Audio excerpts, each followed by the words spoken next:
Ya pemirsa, Kementerian Perindustrian saat ini tengah menyusun peta jalan sawit Indonesia Emas 2045. Kemenperin berharap pada 2024, maksud kami 2045, postur industri kelapa sawit hulu hingga hilir yang berkelanjutan dan sejalan dengan ultimate goals pertumbuhan sektor industri yang mandiri, berdaulat, maju, berkeadilan dan inklusif. Kementerian Perindustrian konsisten dalam upaya mengembangkan industri kelapa sawit nasional. Industri ini tercatat menjadi tumpuan pencaharian bagi sekitar 4,2 juta orang, menghidupi sekitar 20,8 juta jiwa masyarakat Indonesia, hingga menyumbang devisa negara sekitar 450 triliun rupiah per tahun, khususnya dari ekspor produk hilir bernilai tambah tinggi. Direktur Jenderal Industri Agro Kemenperin Putu Juli Ardika menyatakan nilai ekonomi sektor kelapa sawit dari hulu ke hilir mencapai lebih dari 750 triliun rupiah per tahun, setara dengan 3,5% produk domestik bruto nasional tahun 2023 yang mencapai 20.892 triliun rupiah. Kemenperin saat ini tengah menyusun peta jalan sawit Indonesia Emas 2045. Diharapkan pada tahun 2045 nanti dapat tercapai postur industri kelapa sawit hulu hingga hilir yang berkelanjutan dan sejalan dengan ultimate goals pertumbuhan sektor industri yang mandiri, berdaulat, maju, berkeadilan dan inklusif. Kelapa sawit juga merupakan komoditas yang paling siap mendukung pencapaian net zero emission sektor industri tahun 2050. Sawit Indonesia Emas 2045 telah diarahkan untuk mengeliminasi emisi karbon pada industri sawit nasional. Tim Liputan, iDek Channel.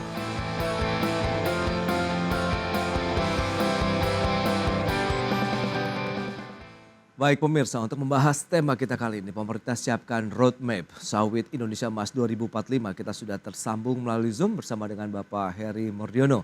Beliau adalah Ketua Perkumpulan Praktisi Profesional Perkebunan Indonesia P3PI. Ya halo, selamat pagi Pak Heri. Selamat pagi Pak Pras. Salam sehat Pak. Alhamdulillah. Baik, terima kasih atas waktu yang disempatkan. Ini menarik kalau kita bicara mengenai roadmap sawit Indonesia Emas 2045. Nanti kita coba akan terhubung bersama dengan Bapak Fadil Hasan, nih, Ketua Bidang Luar Negeri Gabungan Pengusaha Kelapa Sawit Indonesia atau GAPKI. Apakah sudah terhubung? Halo, selamat pagi. Pak Fadil? Ya, selamat pagi. Baik, salam Ya, sehat. selamat pagi. Sudah. Baik, terima kasih Ya, Pak Fadil. sehat, alhamdulillah. Baik, dan sudah tersambung juga nih ada Bapak Heri Mordiono dari Perkumpulan Praktisi Profesional Perkebunan Indonesia, Pak Fadil.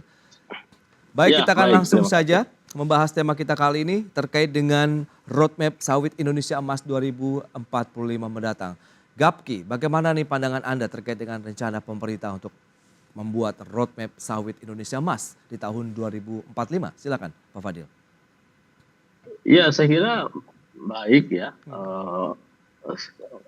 Roadmap itu kan semacam pegangan, doman, dan peta jalan untuk mencapai suatu target-target tertentu dalam pembangunan industri minyak sawit kita ya di masa yang akan datang gitu. Nah tentunya ini satu upaya yang perlu dihargai ya. Nah, dan saya kira ini kita perlukan ya baik oleh pemerintah, baik oleh kalangan industri ya dan oleh stakeholders lainnya ya. Oleh karena itu saya kira penyusunan roadmap itu harus partisipatif gitu ya.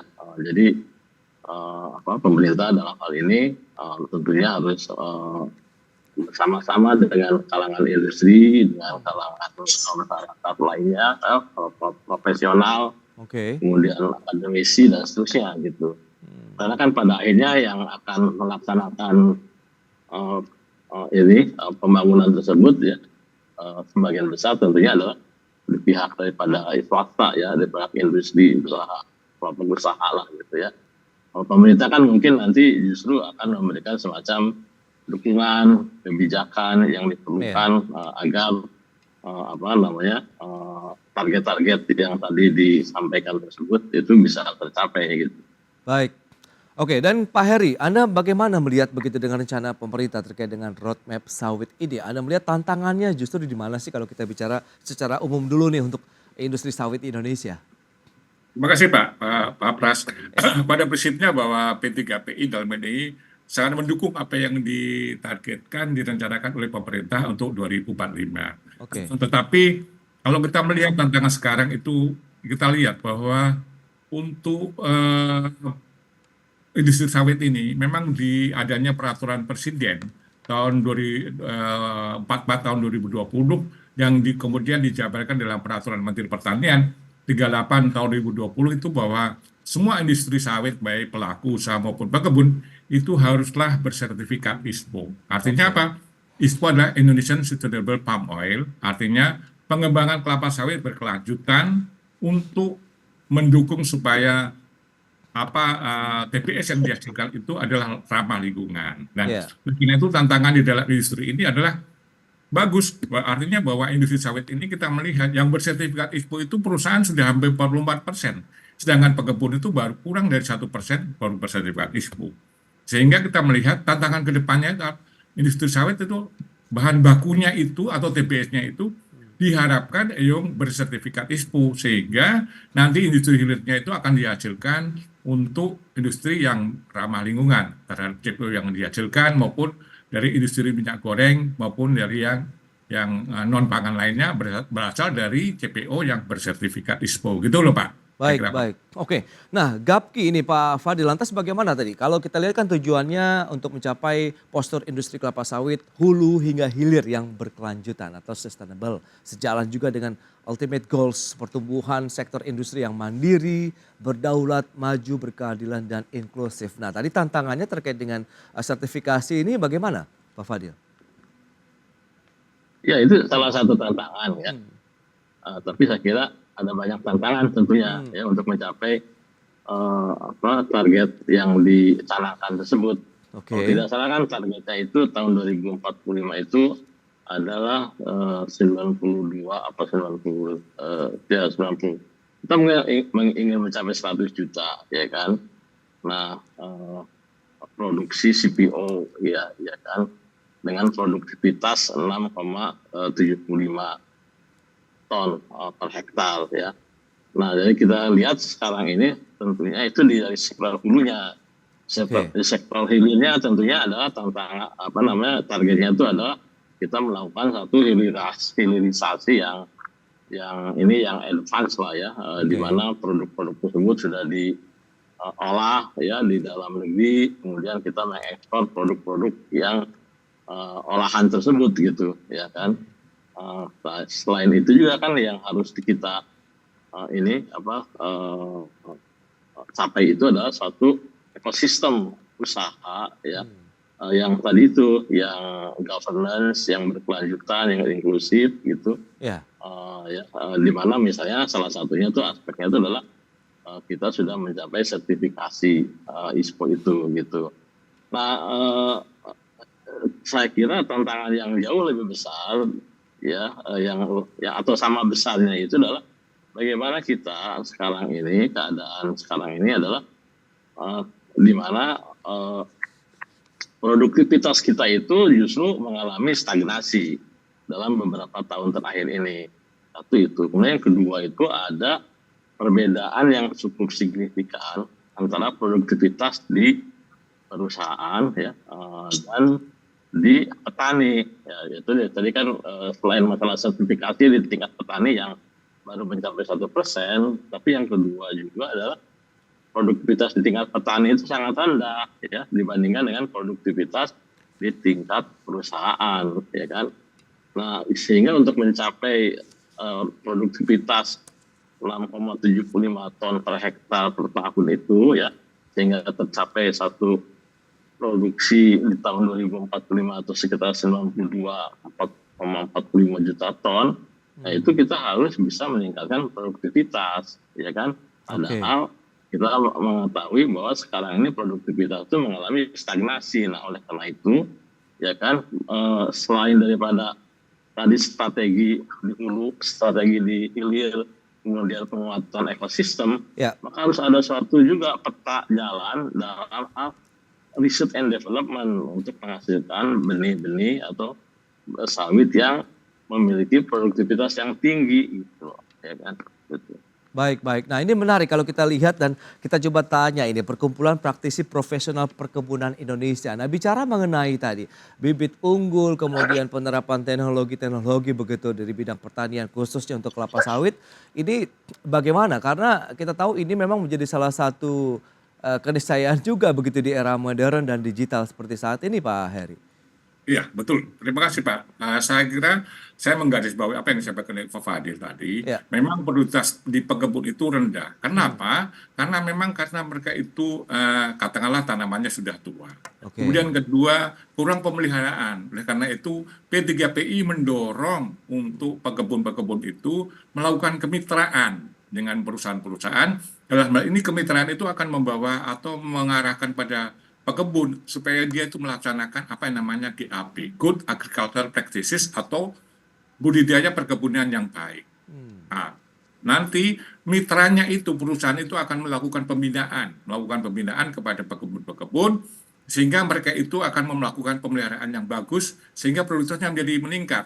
Kita lihat seperti di Indonesia ini, pekebun ini rata-rata sekarang baru menghasilkan sekitar 20 ton TBS per hektar per tahun. Kita dengan harapan kita ada menerapkan GAP tadi dengan bermitra, mereka akan bisa meningkatkan menjadi 24 ton TBS per hektar per tahun, Pak. Kemudian dengan adanya mengikuti ISPO pun dengan melakukan mengikuti sertifikasi ISPO. ISPO itu kan ada 5 prinsip untuk petani, sedangkan pekebun ada 7 prinsip. Sehingga mereka itu dengan melakukan sertifikasi ISPO, otomatis mereka itu akan mengikuti apa yang di dalam prinsip itu yaitu good agricultural practices tadi, Pak. Sehingga otomatis dia akan meningkatkan produktivitas dari pekebun. Sehingga apa yang disampaikan Pak Fadil tadi supaya akan mencapai 92,5 juta ton tahun 2045 kemungkinan bisa tercapai. Kenapa? Karena rakyat ini luasnya sekitar luas perkebunan rakyat ini yang untuk kelapa sawit itu sekitar 6 juta hektar, Pak. Dibandingkan ya. Sedangkan perusahaan kan jumlah seluruhnya kan 16,38 juta hektar totalnya ya. Itu 41% itu punya rakyat, Pak, punya pekebun diusahakan oleh rakyat. Demikian, Pak. Baik, dan di satu sisi Kementerian Perindustrian mengklaim dalam 10 tahun terakhir telah memfasilitasi investasi baru, ada perluasan pabrik, pengolahan kelapa sawit begitu ya, melalui ada insentif fiskal, non-fiskal, kemudian juga memberikan disinsentif berupa tarif pungutan ekspor bea keluar yang pro terhadap pertumbuhan populasi industri hilir di dalam negeri khususnya untuk CPO. Nah Anda melihat bagaimana apakah upaya-upaya ini sudah cukup ideal begitu? Apakah bisa mengangkat lagi tadi dari sisi kinerja produktivitas dari industri sawit sendiri ke depan Pak Heri? Kalau pandangan Anda. Saya kira itu tantangan yang bagus dan kemudian itu menjadi highlight pada kita. Karena kenapa? Kita lihat bahwa untuk industri hilir di dalam negeri ini itu memang harus diperlukan kaitannya dengan CPO yang dihasilkan itu memang dari hulunya itu sudah mengikuti apa prinsip-prinsip ISPO yang itu prinsipnya yang ramah lingkungan, GAP dan seterusnya. Sehingga kita melihat bahwa CPO yang dihasilkan itu untuk industri hulu itu harus didukung dengan CPO yang dihasilkan yang dari kebun sertifikasi ISPO atau katakanlah yang namanya segregasi. Segregasi itu apa? TBS yang dihasilkan berasal dari kebun-kebun yang bersertifikat ISPO. Kemudian yang kalau dia hanya 30%, maksimal hanya minimal 30% itu mass balance. Nah, artinya bahwa yang CPO yang dihasilkan itu adalah CPO yang dihasilkan dari TBS yang kebunnya hanya 30% lah yang dari sertifikat ISPO. Sehingga yang segregasi ini akan menghasilkan industri sawit yang nanti ke arah untuk yang pangan, sedangkan mass balance atau yang 30% itu yang untuk non pangan gitu, Pak.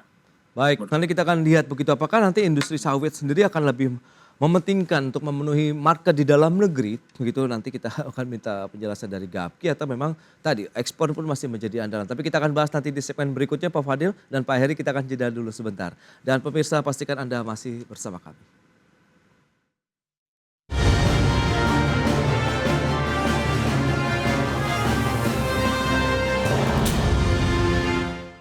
Ya, terima kasih Anda masih bergabung bersama kami dalam Market Review. Pemirsa, berikut ini kembali kami sampaikan data untuk Anda terkait dengan nilai ekspor CPO dan turunannya. Ya, selengkapnya bisa Anda saksikan di layar televisi Anda. Kita lihat ini data per Mei 2024. Secara bulanan kita lihat untuk nilai ekspor CPO dan turunannya turun cukup dalam 22,19%, sementara secara tahunan atau year on year juga mengalami pelemahan 27,11%. Sementara nilai ekspor CPO dan turunannya mencapai 1,08 miliar dolar Amerika Serikat. Berikutnya 5 provinsi dengan perkebunan kelapa sawit terluas, ini data dari tahun 2023. Tercatat Riau menempati posisi pertama, ada 3,49 juta hektar begitu ya. Kemudian Kalimantan Tengah, ada Sumatera Utara, kemudian Kalimantan Barat dan Sumatera Selatan. Ini dia 5 provinsi dengan perkebunan kelapa sawit terluas di tahun 2023.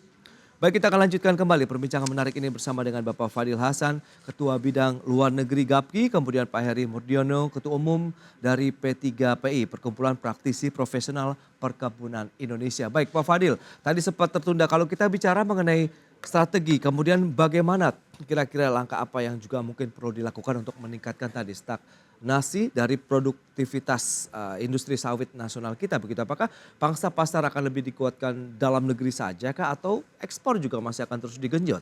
Silakan Pak. Ya, pertama-tama yang terkait dengan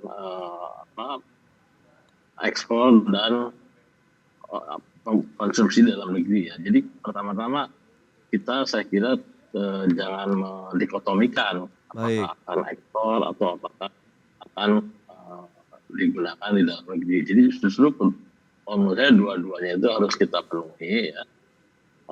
Dan satu-satunya cara untuk bisa memenuhi keduanya artinya kita bisa memelihara pangsa pasar kita di internasional ya, pasar internasional, dan juga tetap meningkatkan konsumsi di dalam negeri ya, untuk berbagai keperluan makanan, energi ataupun industri. Itu adalah dengan meningkatkan produktivitas ya, dengan meningkatkan produksi gitu. Nah justru yang sekarang ini tadi disampaikan kan ada pelemahan ekspor ya. Pelemahan ekspor itu karena dua setidaknya gitu ya. Pertama karena memang kita di dalam negeri konsumsinya meningkat, terutama untuk keperluan biodiesel ya kan, mandatory program biofuel itu. Kemudian yang kedua, pasar kita di luar negeri itu sekarang ini sedang mengalami pelemahan ya kan, demand-nya itu sedang lemah, dan kemudian dari sisi harga sekarang ini harga sawit itu sudah melebihi daripada minyak nabati saingan sawit, misalnya sunflower, bunga matahari ataupun kedelai gitu. Nah sehingga negara-negara importir yang biasanya menggunakan sawit itu kemudian beralih ke minyak nabati yang lain gitu. Nah jadi saya kira untuk bisa mengatasi hal tersebut, maka saya kira kita harus berusaha agar kita tetap memiliki daya saing ya, daya saing dalam hal harga, dalam hal kemudian pasokan juga gitu. Baik, nah yang menarik ini devisa negara dari sawit itu 450 triliun per tahun begitu rupiah begitu ya. Khususnya dari ekspor produk hilir yang bernilai tambah tinggi, ekspor minyak sawit, crude palm oil di bulan Mei kan tadi memang sudah disampaikan juga mengalami penurunan. Nah kira-kira ini faktor yang menyebabkan ini. Ya, ini apakah masih bisa kita naikkan lagi begitu Pak dari sisi performanya? Iya, makanya kita harus meningkatkan produktivitas itu, meningkatkan produksi itu, ya kan. Nah, bagaimana caranya agar kita bisa meningkatkan produksi? Ya, ya tentunya yang selama ini kita lakukan kan adalah atau dengan cara intensifikasi atau dengan cara ekstensifikasi.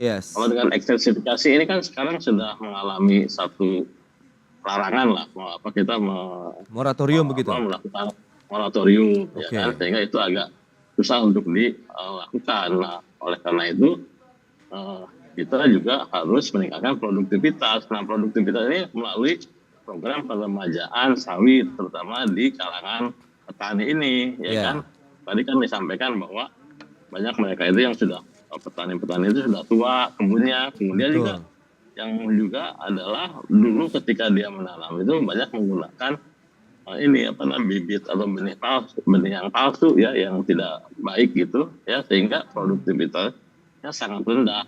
Nah, ini yang harus dilakukan dalam program PSR, peremajaan sawit rakyat. Satu itu, kemudian yang kedua adalah ini apa namanya itu tadi good agricultural practices. Jadi misalnya kebun-kebun itu yang itu diintensifkan ini apa pemeliharaannya, pemupukannya dan Oke. seterusnya gitu kan, sehingga misalnya dalam 2 tahun itu bisa terrehabilitasi dan kemudian bisa meningkat lagi ini apa produktivitasnya itu kebun-kebun yang masih misalnya Iya, iya. berumur produktif gitu, sehingga Baik. yang sudah tua itu harus diremajakan, memang harus diganti gitu. Baik, Pak Fadil, ini menarik kalau kita bicara mengenai beragam upaya. Tadi ada intensifikasi, ekstensifikasi yang mungkin masih terkendala dengan moratorium. Nah, Pak Heri, bagaimana Anda melihat begitu sebagai pakar-pakar ataupun praktisi profesional begitu di industri? Ya, Ini Anda melihatnya bagaimana upaya intensifikasi ini bisa menjadi boosternya kah atau bagaimana? Melihat ada tantangan tersendiri atau tidak? betul Pak. Jadi artinya bahwa ekstensifikasi ini kan dibatasi karena adanya moratorium sawit. Oke, Sehingga memang jalan satu-satunya itu adalah seperti katakan tadi bahwa kita itu melakukan intensifikasi.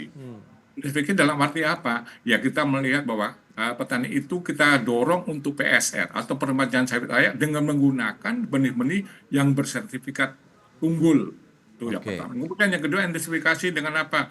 Dengan melakukan pemupukan atau pemeliharaan tanaman ya, sehingga akan lebih intensif di dalam mendapatkan produksi atau produktivitas yang tinggi. Karena produksi itu tanaman itu sangat tergantung kepada pemeliharaan, khususnya pada oke, pemupukan. Kalau memang pemupukan tidak dilakukan itu dalam setahun, maka dampaknya itu bisa 2-3 tahun terkait dengan produktivitas tanaman, Pak. Sehingga jalan satu-satunya kecuali karena memang moratorium sawit sehingga tidak diperkenankan adanya ekstensifikasi. Ya, oke. jalan satunya lakukan intensifikasi. Salah satunya seperti saya katakan tadi, Pak. Baik, Demikian, Pak. dukungan dari mana nih yang diharapkan begitu untuk intensifikasi tadi? Karena kan tadi harus ada pembelian bibit unggul, kemudian Ya, siapa yang mendampingi petani rakyatnya begitu kalau kita bicara mengenai oke. bahwa peremajaan harus segera dilakukan dengan cukup masif dan intensif. Baik, baik Pak. Kita tahu bahwa di negara kita ini ada namanya Badan Pengelola Dana Perkebunan Kelapa Sawit. Nah, Oke, seharusnya BPDP sebagai yang menghimpun dana dengan kaitannya dengan kelapa sawit itu akan membantu. Dan apa rekomendasinya berasal dari Kementerian Pertanian. CQ, Direktur Jenderal Perkebunan, memberikan rekomendasi kepada BPDP untuk pekebun-pekebun yang harus mendapatkan sarana produksi. Dari situlah maka BPDP oke, akan menggelontorkan dananya untuk intensifikasi, misalnya pemupukan, pemeliharaan, baik, sarana yang lain. Jadi penyandang dananya bisa terjadi, tapi juga dapat berasal dari APBD 1, APBD 2, kemudian juga berasal dari mitra. Yang penting adalah petani ini atau pekebun diharapkan bermitra dengan perusahaan sekitarnya, oke. sehingga akan mempermudah fasilitasi terhadap kebun untuk melakukan pemeliharaan atau intensifikasi untuk menuju pada peningkatan produktivitas tanaman. Saya kira Baik, demikian. baik Pak Heri. Dan Pak Fadil, bagaimana optimisme Anda begitu terkait dengan masa depan industri sawit Indonesia melalui roadmap sawit Indonesia Emas 2045, Pak Fadil? Ya, saya nggak bisa mengatakan optimis atau pesimis ya, tapi yang saya kira yang penting itu adalah bagaimana roadmap itu bukan hanya sekedar disusun, dibuat gitu, tapi juga dilaksanakan Oke, ya, dengan konsisten, dengan sistematis ya, dan juga kemudian dukungan kebijakan itu benar-benar disediakan gitu kan. Jadi ya, satu iklim usaha yang kondusif ya ya, kan, ada kepastian dalam hal berusaha ya, kemudian juga ada komitmen yang kuat daripada seluruh stakeholders ya kan, untuk bisa mencapai target-target tersebut gitu ya. Jadi kan suatu hal yang sifatnya jangka panjang ya 2045. Betul. Gitu. Jadi saya kira itu akan berapa tahun itu, sekitar berapa ya 20 tahun lah gitu. Ya. Nah itu kan saya kira harus ada konsistensi, harus ada dalam kebijakan publik ya, dalam itu yang penting adalah konsistensi ya kan. Ini yang harusnya Baik. dan komitmen gitu yang harus dijaga. Yes, itu dia. Konsistensi, kemudian komitmen antara pemerintah, pelaku usaha, dan juga rakyat dari petani sawit Indonesia begitu yang berkolaborasi, saling bahu-membahu begitu ya. Sehingga tadi bisa menghasilkan produktivitas yang baik juga, kemudian bisa memenuhi kebutuhan dalam negeri dan juga ekspor yang semakin meningkat. Baik, Pak Fadil, kemudian Pak Heri, terima kasih banyak atas waktu dan sharing yang sudah Anda sampaikan kepada pemirsa terkait dengan perkembangan terkini dari industri kelapa sawit Indonesia terkait dengan roadmap dari sawit Indonesia Emas di 2045 mendatang. Selamat melanjutkan aktivitas Anda kembali. Salam sehat Pak Fadil, Pak Heri, terima kasih. Ya, sama-sama, makasih ya. Makasih. Baik pemirsa, 1 jam sudah saya menemani Anda dalam Market Review. Saya Prasetyo Wibowo beserta kerabat kerja yang bertugas undur diri. Terima kasih dan sampai jumpa.